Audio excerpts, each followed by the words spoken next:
What's the next logical step after getting 3400 rating on a healer? That's right, doing the same thing on a tank. One of the C tier ones if Archon is to be believed. Protection Warrior. But I have a soft spot for Warrior, especially because of how much dopamine my brain releases when I spell reflect a big cast. The rage, pun intended, my brain experiences when someone decides to use their first interrupt of the dungeon on a cast I was going to spell reflect is also pretty epic. My first plan of action is to work my way up to 10s by pushing my own key, and then I'm going to use my 14 bonus rolls on 2 dungeons that don't have a lot of loot table overlap, which should put me into full mythic gear in record time. The downside is that I'll be seeing the insides of Seed of the Triumvirate and Nexus Point Zenus a combined 14 times. But I guess this warrior is hashtag blessed already because both my upgraded plus 10 key on Tuesday and my new vault key on Wednesday were seed keys. But I'm getting ahead of myself. Full disclosure, I started this warrior 6 weeks ago when I decided to 3k on all rolls and I did 2+2 runs on it before I slimmed down my alt activity to focus on my shaman's 3.4k goal. But now warrior's back on the menu, baby. And because I have no clue how I even played this before, and because I want to ease myself into tanking, we're starting at +2s again. But before we get our fresh key, I try out one of these champion gear boxes for Marl, and it gives me the exact piece I needed.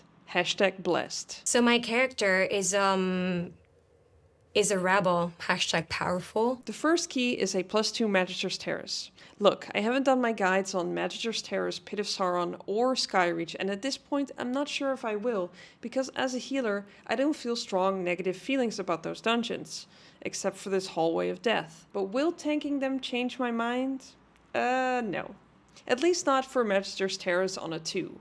I did experience my first tanking pet peeve, people running ahead and pulling for you. Come on guys, it's a 2. Oh my god, can you let me do what I need to do? I know that won't kill you, but I'm already going fast and I'm trying to learn my buttons at the same time.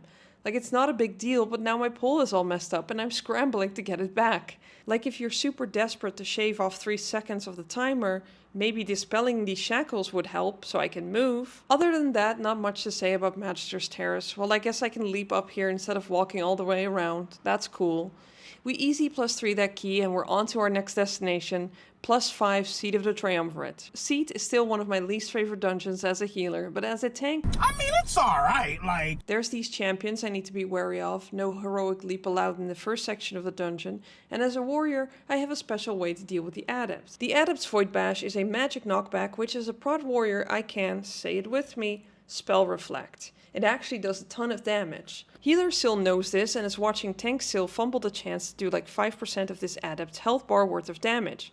But Tank Sil does not have the overview or mental bandwidth to deal with all that. Did you just refer to yourself in the 4th person? I mean, I'm still looking at my bars to learn my keybinds. I have to Thunderclap, Shield Slam, and then Shield Block and Ignore Pain to put my shield up and dump Rage. Walk a mile in my shoes, guys. Not much to say about this run, except I should have hit my Spell Reflect here while I was running away from the boss to the tentacles. Luckily, the Mind Blast does get interrupted last second.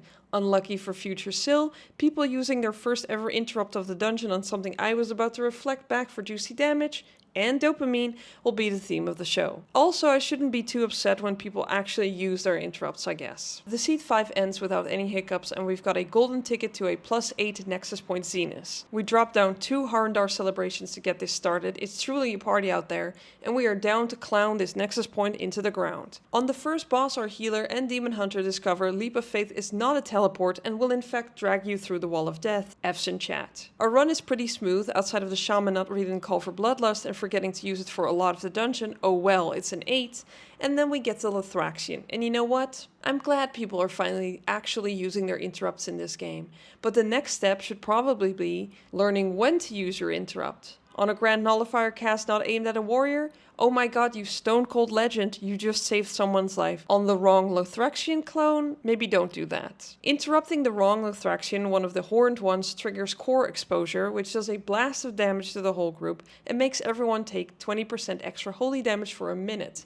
and this affects stacks. Ask me how I know. It's only an 8, so this is survivable. Even 2 stacks are survivable, but it's also very unnecessary. It puts extra pressure on the healer for basically the rest of the fight because most damage here is holy damage, and there's no point to that because you don't even have to rush to interrupt.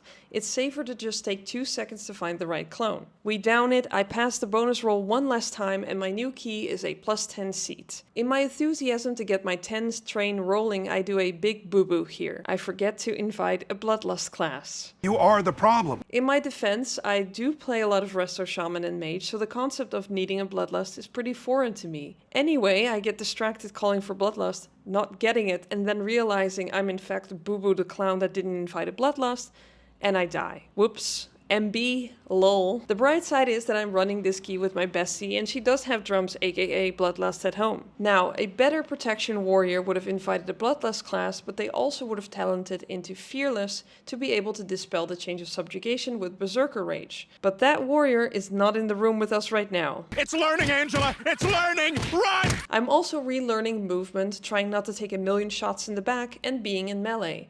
I have tank privilege in the sense that a swirly probably won't one-shot me, but I genuinely don't know how melee DPS even do it. How am I supposed to see my own character in all of this? The rest of the run is smooth sailing until we get to this point when the most DPS brain thing ever happens.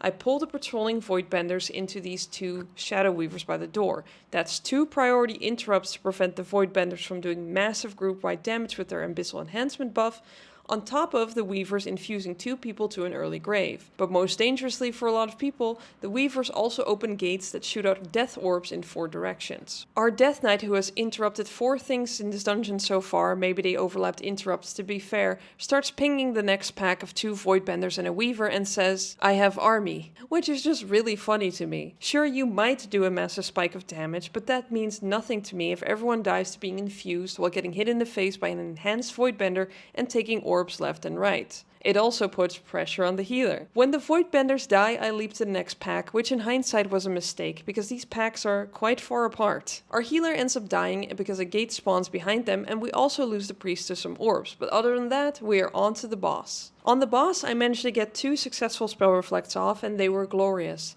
hitting the boss for 350k on average. And I also see this for the first time ever. We finish the dungeon with plenty of time left, and I get the first of the avoidance rings. Nice. The next day is reset day, and oh my god, those are my best in slot gloves. Thank you RNGesus, this warrior is truly #blessed.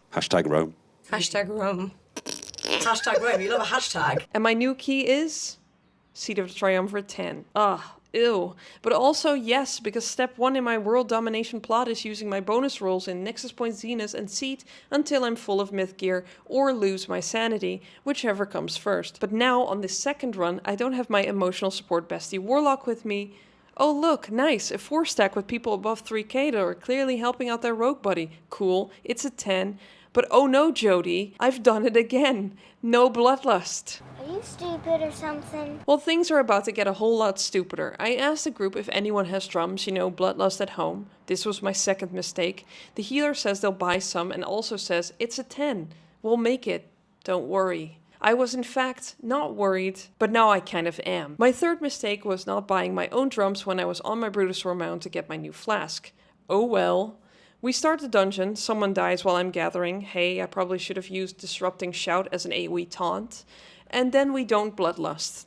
Oh shit, here we go again. I'm frankly too busy staying alive. We pull the boss, no Bloodlust. This Decimate leap is almost on top of the ooze, but we somehow get away with it. At this point, the "it's a 10, don't worry" reverberates in my head, and I wonder if I misunderstood who exactly was going to buy and use the drums. And that's a good lesson for anyone who plays with pugs. Take matters into your own hands and never assume someone will do what you think they should be doing or expect them to do, or even what you think they explicitly said they were going to do. Yeah. I want to see what you just said written on paper. After the boss, I run here to grab these famished broken. They are easy percentage fodder, and we can kill them while we wait for the RP, or even drag them to the next pull. It's not an uncommon pull, and it's also a harmless pull. Our healer does not agree. Okay, look, I've also seen people do inexplicable things in pugs, but usually dropping question marks and WTF in chat does not make people play better. It's not constructive feedback because it's barely even feedback. I wouldn't call this toxic just yet, but it's also not helpful in our goal of having a smooth and successful run. That should be the goal of anyone joining a pug. Anyway, I shrug it off, it's not a big deal, it's a 10, remember, don't worry, and I go into my next poll.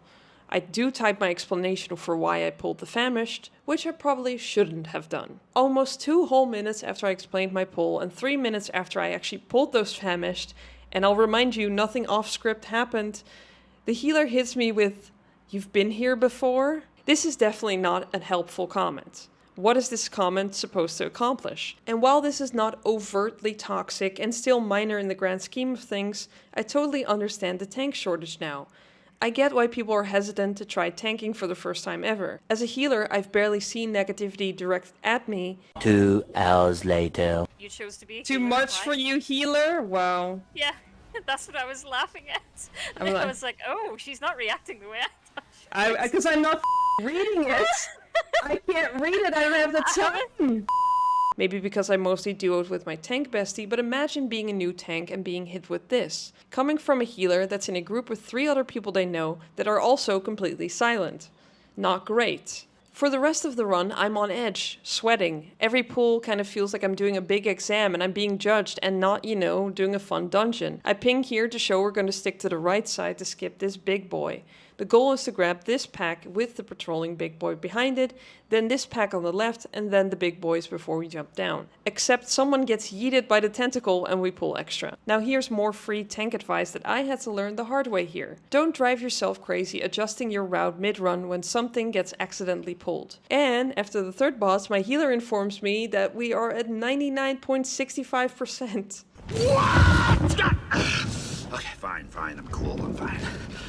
My bad, we'll get it after. And then after 30 minutes of thinking I was wrong about who was going to buy drums and accepting that we weren't going to have any bloodlust, the first bloodlust comes out on the Lura burn phase. Cool. We rush back to the pack of mobs I should have killed and we time it with like 34 seconds to spare. Oof. I can't wait to see where tanking will take me next. Oh my god. Avatar. Tank Phil is so much more angry than healer, so. Thanks for watching.